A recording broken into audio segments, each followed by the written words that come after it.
Ah, the good old United States of America. Congrats, you were lucky enough to be born in the land of democracy, freedom, and Levi's jeans. Anyways, it's 1945, and you've just defeated an art student with a mustache in the deadliest war in human history. Your reward? A Georgian with a mustache, and this time he has nukes.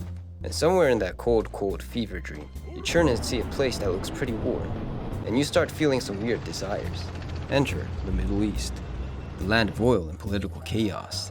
Chaos that Europeans once thought they could solve by drawing some random lines on a map. But anyways, welcome to the land of oil. Oh, I mean opportunity. In America's eyes, this land was begging for a superpower with too many aircraft carriers and 50 cal to liberate it from evil. So began America's never-ending stalking of the Middle East. It's 1958. Lebanon is politically unstable, and Washington is convinced the whole region is about to gain an unusual desire for Adidas tracksuits. President Eisenhower, like any rational person would in this situation, decides to land 14,000 Marines on a beach in Beirut. The Marines stabilized the government just enough for it to survive and leave with no explanation, clean and professional. America would spend the next 60 years chasing that high. Uh-oh, it's been 24 years since your last visit. Lebanon is now in full civil war, and Israel has invaded. The United States joins a multinational peacekeeping force to try and stabilize the region. On October 23, 1983, a truck strapped with a bomb hits the U.S. Marine barracks in Beirut, killing 241 service members. Public support for the operation evaporates and America withdraws. By the late 1980s, Iraq and Iran are deep in war, which in theory should not be our problem. Wrong. They start enthusiastically blowing up the oil. It's one thing to bomb cities, but bombing oil is crossing a line. So America starts an Uber with guided missiles.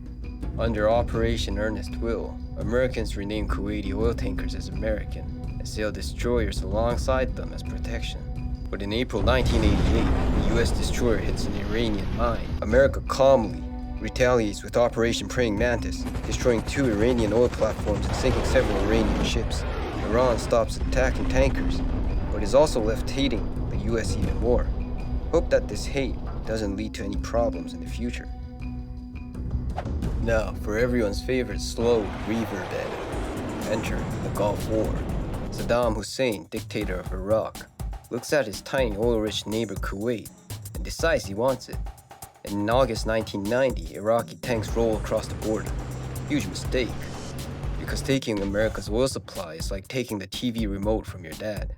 The response is a 35-nation coalition. On January 17, 1991, Operation Desert Storm begins. After 42 days of air campaign, the ground offensive launches. It lasts 100 hours. Saddam's army collapses completely, and Kuwait is liberated. America stops advancing at the Iraqi border because marching into Iraq might destabilize the entire region. September 11, 2001. America's relationship with the Middle East changes forever. Apparently, a group called Al-Qaeda are behind the attacks and are operating from Afghanistan under Taliban protection. America tells the Taliban to hand over bin Laden. The Taliban say no, so the U.S. invades and the Taliban regime collapses quickly. At first, it looks like another fast win. America stays for another 20 years because the mission stopped being destroy Al-Qaeda and turned into build a stable Western-style democracy in a country that has successfully resisted every single empire since Alexander the Great. $2 trillion later in 2021, the U.S. withdraws and the Taliban walk back into Kabul victorious. It's now 2003, and Saddam is still in power. Post 9/11 fear is boiling over, and the Bush administration says that Iraq has weapons of mass destruction, so the U.S. invades Iraq.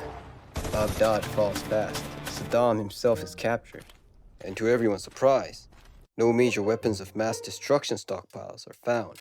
The Iraqi army is disbanded, the state is ripped apart, and the vacuum fills with insurgents and jihadists. Out of that wreckage rises ISIS. They take over huge parts of Iraq and Syria and declare a caliphate. Atrocities are committed by them across the region.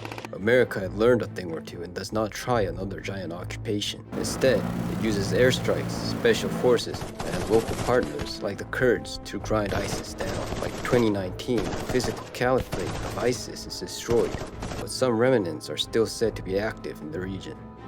Beginning in late 2023, another group, the Houthis, start attacking shipping in and around the Red Sea.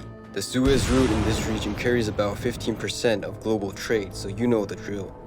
Washington launches Operation Prosperity Guardian to protect shipping and strike Houthi targets.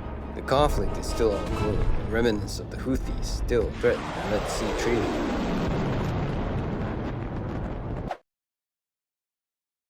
Hey, thanks so much for watching and have a good one. Subscribe and like the video if you want more content like this. Peace.